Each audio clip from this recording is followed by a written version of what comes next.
तो आईआईटी में मेरा नहीं हुआ तो मैं काफ़ी निराश हो गया था कि नहीं यार, मतलब अब कुछ भी नहीं बचा है मेरा। तो पापा ने कहा था कि तुम इसकी जगह कुछ खुद अपनी जो रियल समस्या है या जो अपने जो सामने जो समस्या है खेतों में पानी की हो गई या दूसरी समस्या हो गई, क्यों ना उस पर काम करो। हमने किसी भी कंपनी के साथ वो पेटेंट शेयर नहीं किया अभी तक। उसके पीछे का रीज़न ये है कि हम चाहते हैं कि अपने देश में बने, अपने देश का बना हुआ प्रोडक्ट पूरे विश्व में जाए वहाँ पे, और यहाँ के किसानों को वो कम से कम कीमत में मिले। और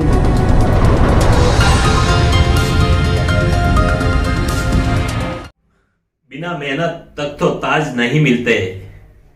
ढूंढ लेते हैं अंधेरों में भी अपनी मंजिल, क्योंकि जुगनू कभी रोशनी के मोहताज नहीं होते। मैं हूं विजय शर्मा और आप देख रहे हैं जयवर्धन न्यूज।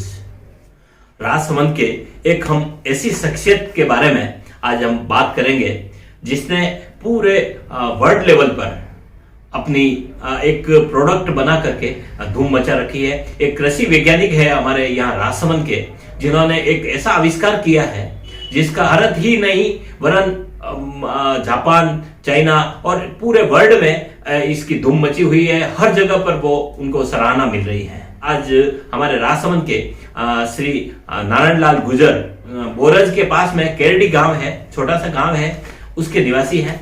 और हमारा सौभाग्य है कि उन्होंने आज राजसमंद पधारे हैं, तो हम आज उनसे बात करेंगे। इनके संघर्ष की पूरी कहानी हम आप तक पहुंचाएंगे।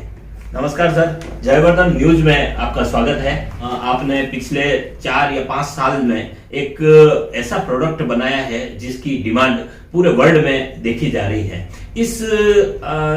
इसकी यात्रा आपने इस प्रोडक्ट बनाने की मन में कैसे ख्याल आया, कब आपने इसकी शुरुआत करी? धन्यवाद सर और नमस्ते। तो ये जो प्रोडक्ट की जो शुरुआत थी, या अगर हम बात करें कि इस जो भी हमने किया है, तो मैं राजसमंद जो केरडी गांव है वहाँ से हूँ।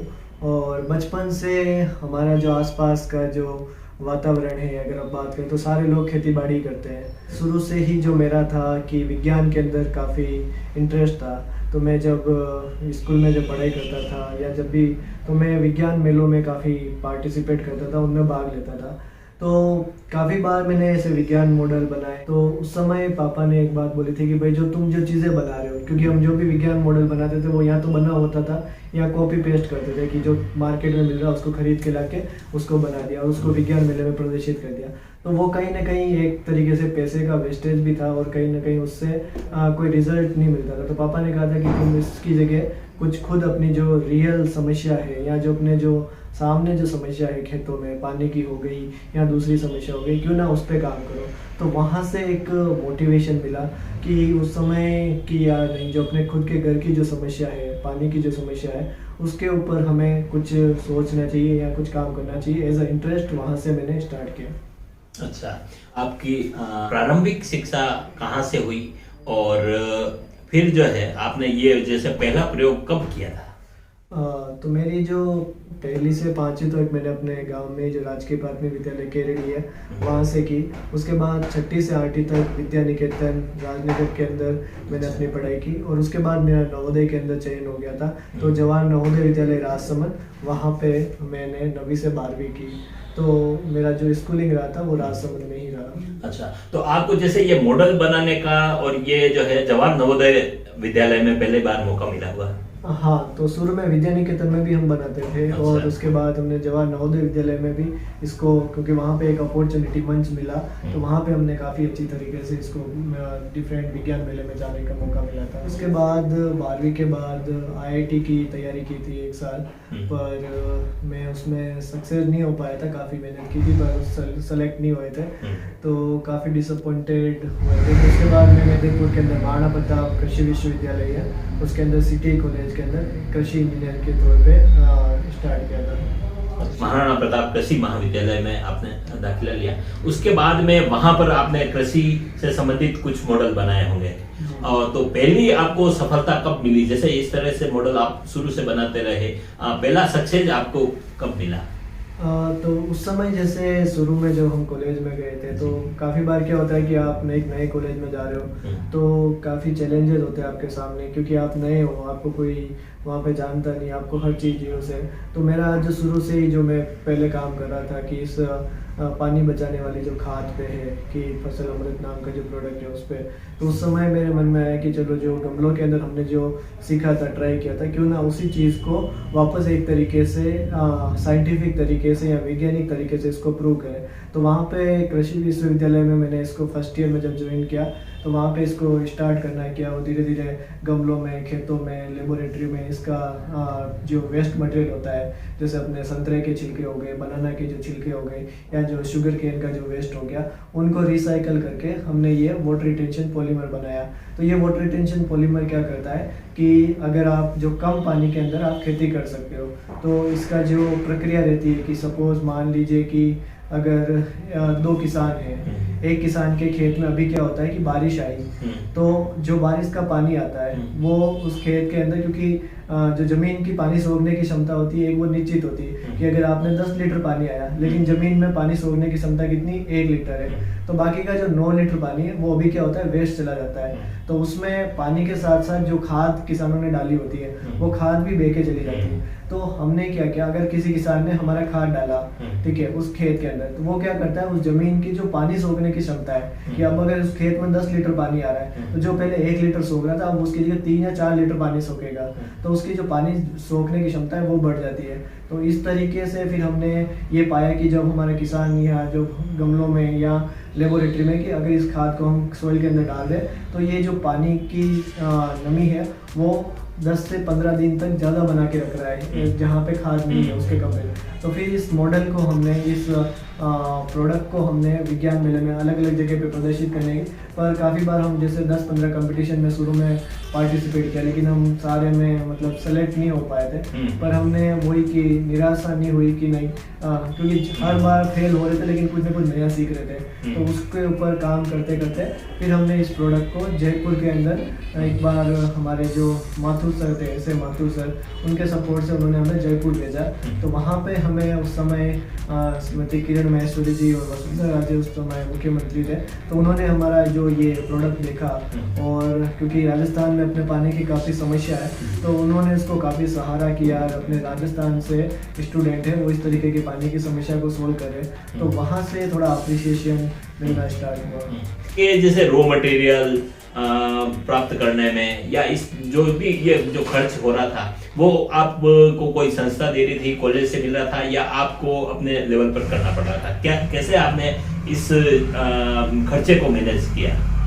हाँ, तो इसमें जो मैं कहूँगा कि जो इसमें सबसे बड़ा कि क्योंकि जब हम शुरुआत करते हैं किसी चीज़ की तो हमारे पास मतलब बहुत रिसोर्सेज होते नहीं हैं, तो बहुत बार अपन ये बहाना बना लेते हैं कि नहीं यार मेरे पास ये चीज़ नहीं है इसलिए मैं नहीं कर रहा। तो हमने ये सोचा कि भाई जो हमारे पास रिसोर्सेज हैं या जो हम आसपास लोग हैं उन्हीं के साथ मिलकर इस चीज़ को आगे बढ़ाते हैं, क्योंकि सिर्फ ये ऐसा नहीं हो जाए कि ये प्रॉब्लम है और सिर्फ एज अ प्रोजेक्ट रह जाए, ये एक जो रियल किसान है उस किसान तक पहुँचनी चाहिए। तो उसके लिए हमने जो हमारे गांव के जो पूरन सिंह राजपूत है वो मैं शुरू से ही काफ़ी हमें गाइड करते हैं, तो उनको बोला वो हमारे साथ जुड़े एज ए टीम मेंबर। फिर उसके बाद मेरे कॉलेज के जो साथी थे अंकित जैन, बुद्धि प्रकाश गुजर, शशि प्रताप सिंह, तो ऐसे हमने 5 जनों की एक टीम बनाई। तो इस तरीके से जो हमारा जो मेन पावर था उसकी समस्या सोल्व हो गई कि दोस्तों ने मिलकर उस चीज़ को काम। फिर उसके बाद जो चैलेंज आता है कि भाई अब आपको इस चीज़ को अगर आगे बढ़ाना तो उसके लिए पैसे चाहिए, तो पैसे उस समय हमारे पास होते नहीं थे, तो हमने पढ़ाई होती। उसके बाद जो 5 से 7 तक मैं लोगों जो ट्यूशन पढ़ाना स्टार्ट किया, तो ट्यूशन से कुछ पैसा आने लगे, उसी को ऐसे इस प्रोजेक्ट में लगाना शुरुआत की। और फिर रात को हम हमारे जो दोस्तों के साथ मिलकर जो हमारे टीम मेंबर थे उदयपुर के जो भी शॉप होती जूस की शॉप, वहाँ से छिलके इकट्ठे करते और रात को उनको छत के ऊपर, जिस रूम में मैं रहता था उसी के ऊपर हमने लेबोरेटरी बना ली, उसी की छत पे हम छिलके सुखाते हैं और उसी को प्रोसेस करते हैं, फिर यूनिवर्सिटी की लेबोरेटरी में उस पर काम करते हैं। तो इस तरीके से हमने जो हमारे पास चीज़ें थी, एक रूम था उसी के अंदर लेबोरेटरी बना दी, उसी के अंदर प्रोसेस करना स्टार्ट कर दिया। तो इस तरीके से जैसे आप कंटिन्यू सक्सेस हो रहे थे या जो आपकी अपेक्षित सफलता आपको नहीं मिल रही थी, तो ऐसा भी कोई दौर आया होगा जिसमें आपने कहा होगा इस काम को छोड़ो यार अपन और कुछ करते हैं, या ऐसे समय में आपको किसने सपोर्ट किया?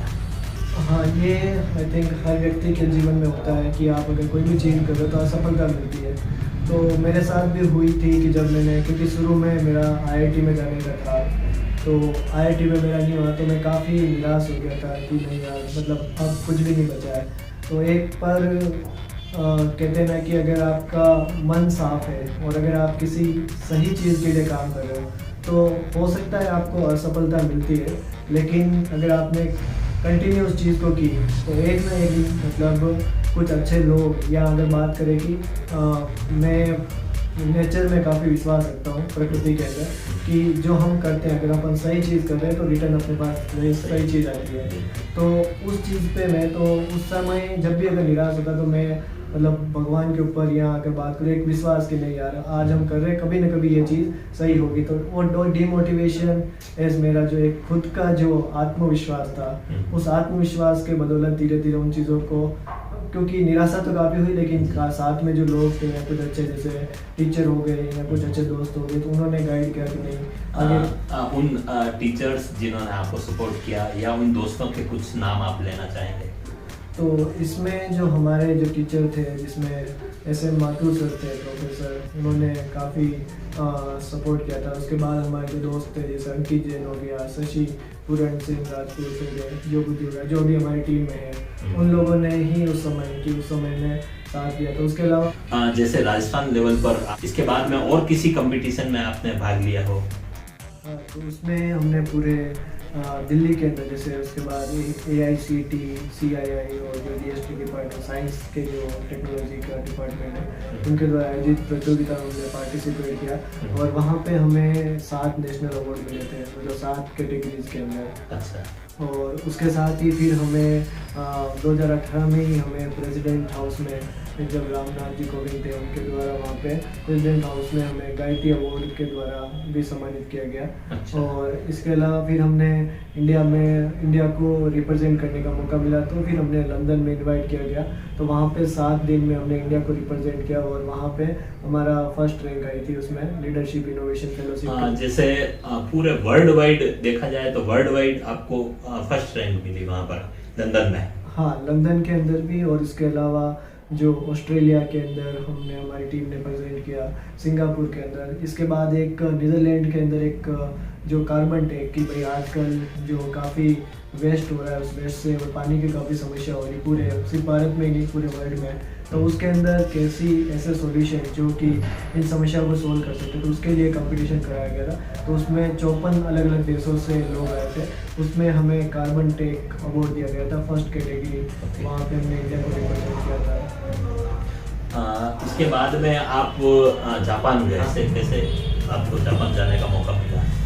तो जब मैं मतलब यूनिवर्सिटी में ही था, सेकेंड ईयर तो थर्ड ईयर के आसपास, तो वहाँ पे हमने अप्लाई किया था कि ऐसे जापान के द्वारा एक कंपटीशन आयोजित कराया जा रहा था। तो वो क्या है कि हर साल पूरे वर्ल्ड से दो कंट्री से 2 स्टार्टअप को सेलेक्ट करते हैं, तो उसमें हमने उस टाइम अप्लाई किया था। तो उनकी 6 महीने की प्रोसेस होती है जिसमें वो इंटरव्यू लेते हैं, आपकी टीम को चेकअप करते हैं, आपकी क्या फिजिबिलिटी है, आप कैसे काम करते हैं, उन सारी चीज़ों का कि आपने जो भी चीज़ की है वो कितनी एनवायरनमेंट के लिए या अपने कितने लोगों के लिए, किसानों के लिए फ़ायदेमंद है। तो इस तरीके के लिए वो एक प्रतियोगिता आयोजित करवाते थे। तो उसमें उन्होंने पूरे वर्ल्ड से 2 कंपनी को सेलेक्ट किया था, एक रशिया से, एक इंडिया से। तो उसमें हमारा भी चयन हुआ था, तो हमें मौका मिला था जापान जाने का। तो उसमें जापान की जो गवर्नमेंट है, ओकिनावा प्रीफेक्चर गवर्नमेंट, और जो वहाँ की लोकल यूनिवर्सिटी है ओकिनावा यूनिवर्सिटी, उन्होंने ही पूरा जो खर्चा उठाया हमारा, और हमारे 2 जने में और मेरा साथी जो पूरन सिंह राजपूत है, हम दोनों जापान गए थे। अच्छा, तो वहाँ पर आपने रहते हुए वहाँ की गवर्नमेंट के साथ मिलकर वहाँ के लिए काम किया और वो प्रोडक्ट वहाँ पर बनाया, तो वहाँ कैसे सक्सेस रहा या क्या क्या दिक्कतें आई, कैसे क्या रहा? तो जैसे अभी हम जब यहाँ से, क्योंकि अपने यहाँ का कल्चर पूरा अलग है और जापान का कल्चर पूरा अलग है, तो जब हम वहाँ पे गए तो चैलेंज तो यही था कि एक तो वहाँ पे खाने की चीज़ें दूसरी होती है और दूसरा आपको कोई लैंग्वेज क्योंकि वो पूरी जापानी होती है, तो ऐसे में वातावरण में आपको सर्वाइव करना था।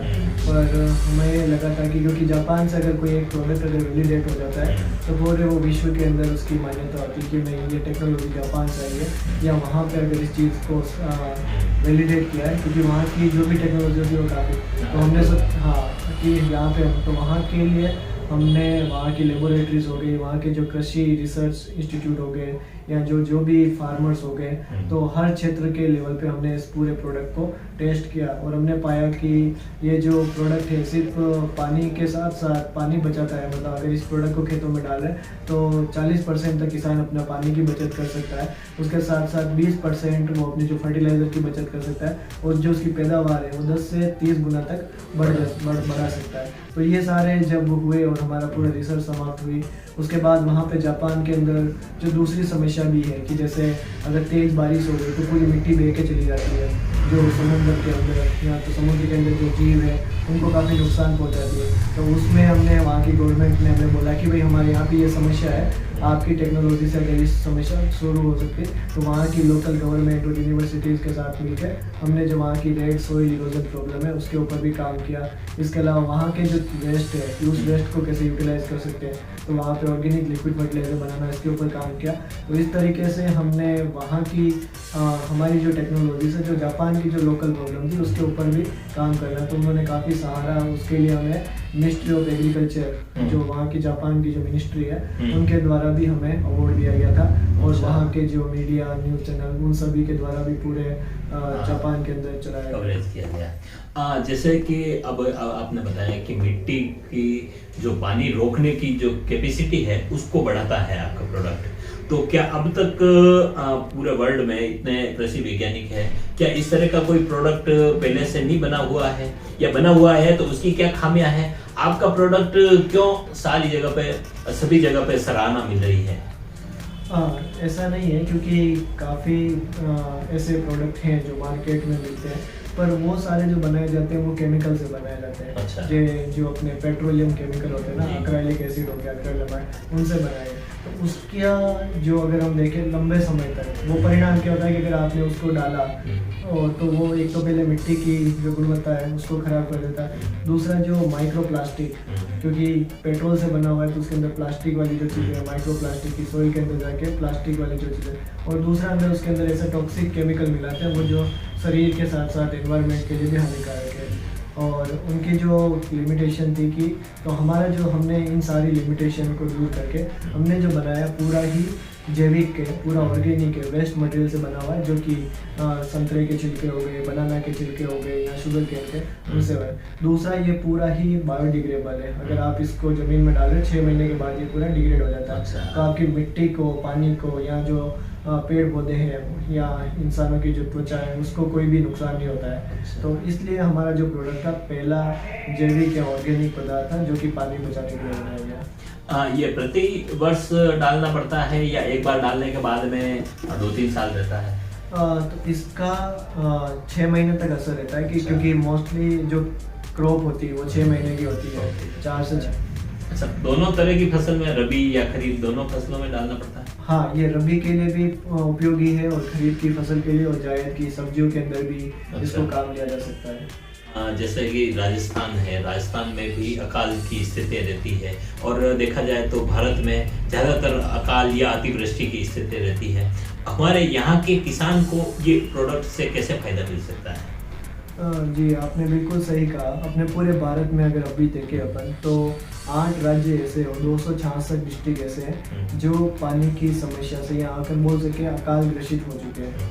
तो ऐसे में अभी हम पानी का महत्व नहीं समझ रहे, लेकिन धीरे धीरे पानी कम होता जा रहा है और काफ़ी सारी जो पानी की जो कीमत की बात करें या वो बढ़ती जा रही है। तो ऐसे में अगर जो किसानों के लिए कैसे फायदा, जैसे मैं आपको एक उदाहरण देता हूँ। मान लीजिए किसी किसान ने मक्की बोई या गेहूँ बोया तो उसकी फसल बड़ी हो गई, मक्की जैसे बड़ी हो गई, तो अब उसने पूरी खाद डाल दिया, बीज डाल दिया, सारी बड़ी हो गई।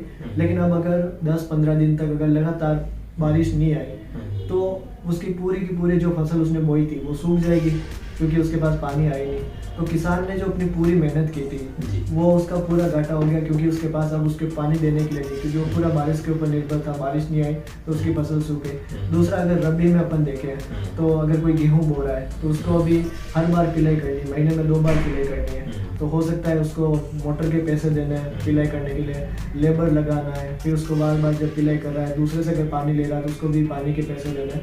तो उस ऐसे जो किसान हैं उनके सामने प्रॉब्लम होती है। तो उसमें ये काफ़ी फ़ायदेमंद हो सकता है कि जब अगर किसान बुआई कर रहा है, बुआई करने से पहले इसने बीज के साथ मिला के या मिट्टी के साथ मिला के अगर उसको डाल दिया, तो अब ये क्या करेगा कि सपोज अगर 15-20 दिन अगर बारिश नहीं भी आई तो ये क्या करता है कि अपने अंदर उस नमी को बना के रखता है, तो वो जो फसल है वो सूखेगी नहीं। कि अगर तो चाहे बारिश लेट भी आ रही तो उसकी जो एक तरीके से कहते हैं कि रामबाण का काम करेगा, कि खेतों के अंदर नमी बनी रहेगी और वो फसल ज़्यादा दिनों तक चलेगी अगर बारिश नहीं भी आई। या अगर जैसे अभी उसको रबी सीजन में 2 बार पिलाई करनी पड़ रही है तो उसकी जगह वो 1 बार पिलाई में ही उसका काम चल सकता है। अच्छा, जैसे ये जो प्रोडक्ट है ये अभी 1 बीघे में कितना डालना पड़ता है, क्या स्थिति है, और इसका लगभग खर्चा एक किसान के लिए कितना होता है? तो 1 बीघे में ये भी 2 किलो डालना होता है, तो काफ़ी इसकी कम क्वांटिटी होती है। और दूसरा, इसका जो है 1 किलो के 350 रुपये में अभी किसान इसको ले सकते हैं।